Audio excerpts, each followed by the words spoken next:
So today I want to talk about a very simple cinematography and lighting concept which hopefully will improve your images and has definitely improved my images. I'm going to show you an example of something I shot, a short scene of someone praying, and how I approached lighting in this space to ensure that I get the best image possible. I think what separates a cinematographer from a videographer, or a good cinematographer from a bad cinematographer, is someone who approaches any scene or anything they're filming with a good understanding of light and how to manipulate light, and specifically how to light their scene in order to properly reflect the mood of what they're filming. For this scene here, we're filming a man praying in the early morning, and we needed a very good balance of darkness and light in order to give that impression that he is indeed in the early hours of the morning or just around sunrise time. Now, I think when it comes to how to approach lighting any scene, I think the first thing we should think about is where should the light be coming from and how can we manipulate and exaggerate that light. Prime example right now is that you can see in my office there's light coming from behind me in this curtain here, and I'm not sure if you can see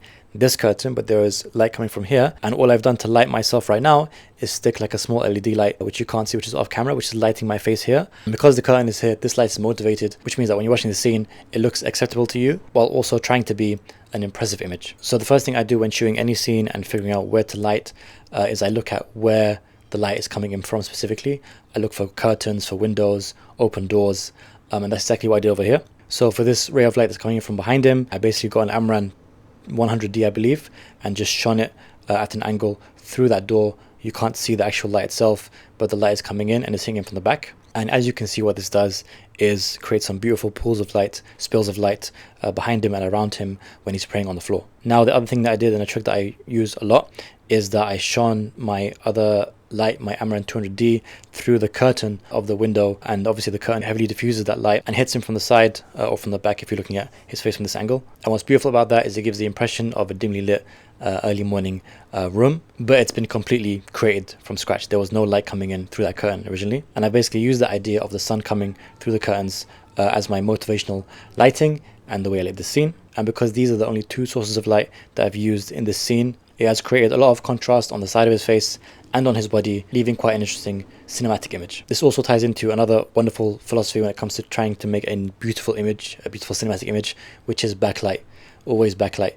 And right here, the subject has been backlit. Whenever you're lighting any scene and you want that scene to look cinematic, the way you should think about it is, how can I get my light to hit my subject and then have my subject in front of the camera? Meaning basically the lighting is coming from behind me and not in front of me. In layman's terms, this creates a shadow effect and a very nice artistic image, a very nice cinematic image. Any cinematic image is basically trying to create a nice balance of the light and the contrast of the image, or the light and the shadow of the image. If you can play with that philosophy as much as possible, you will get a very attractive image. I want to show you another promo that I shot for a charity which features a mother getting her daughter ready for school, and in this video I basically incorporated the same philosophy. I shot my GVM SD300D through the curtain, and this was intended to be, much later in the day in comparison to the last promo, so let's say around 8 a.m. when the sun is out and it's nice and bright outside. And all I basically did was follow that same philosophy, which is shoot the light directly through the curtain. And what that did was have a nice spill of light in the room, which was motivational because it seemed like it's coming from the sun. And as you can see, because it's coming through the curtain at an angle, you can see some nice streaks of dark shadow on the wall, which is coming from the curtain, making it look very artistic, but at the same time somewhat realistic. And as you can see the shot here, in comparison to the last shot, I had some minor lighting over their heads, which was lighting their faces a bit to the left because I didn't want it to be too contrasty. But you can see that the brighter side of their faces is toward the curtain, but that very slight shadow on their left side of the face, and basically the crossing of bright light to dark light across their face, is basically what has created a cinematic, attractive image. You can see this again here in this shot that I've done. The light is coming right through the curtain. I believe I have very soft light on her left side, just kind of like a fill light, so she's not too dark on the left side. But again, following that very simple philosophy of figuring out where the light is coming from and emphasizing it has given me a very attractive image. And that right there is what I feel every cinematographer's job is to give you a very interesting and inviting image. And you can achieve that by thinking about lighting in this way.